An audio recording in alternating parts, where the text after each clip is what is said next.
एकदा जंगलामध्ये सिंहांचा आपल्या जंगलाचा राजा सिंह हा झोपलेला असतो.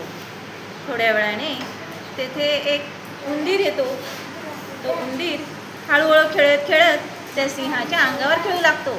तो अरे वा, किती मऊ गादी आहे ही, किती छान, मज्जाच येते मला उड्या मारायला, वा वा वा, असा तो उंदीर मामा त्या सिंहाच्या अंगावर खेळू लागतो.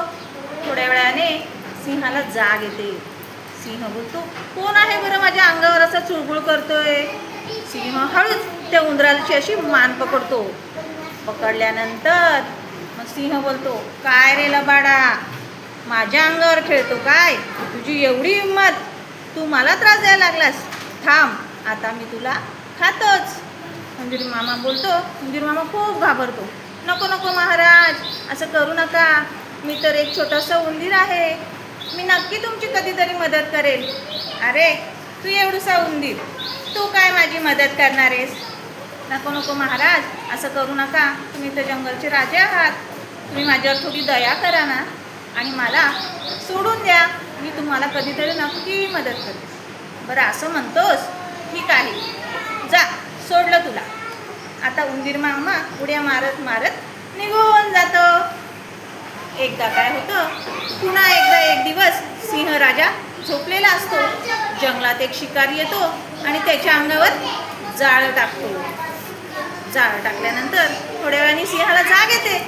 जाग आल्यानंतर सिंह जोरजोरात ओरडू लागतो, वाचवा वाचवा, मला सोडा याच्यातून, सोडा मला याच्यातून. थोड्या वेळाने उंदीर मामा तिथे येतो. अरे कोण ओरडतोय हा जोरजोरात?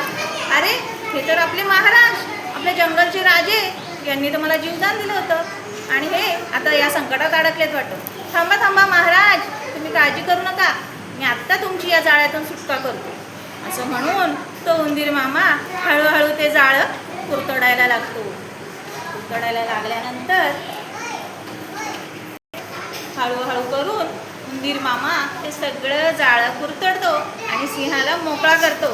हा हा हा, माझ्या मित्रा, तू माझा खरा मित्र आहेस, तू माझी या जाळ्यातून सुटका केलीस, आजपासून तू माझा खरा मित्र आहेस, आजपासून आपण दोघं मित्र, आपण दोघे आनंदाने राहूया.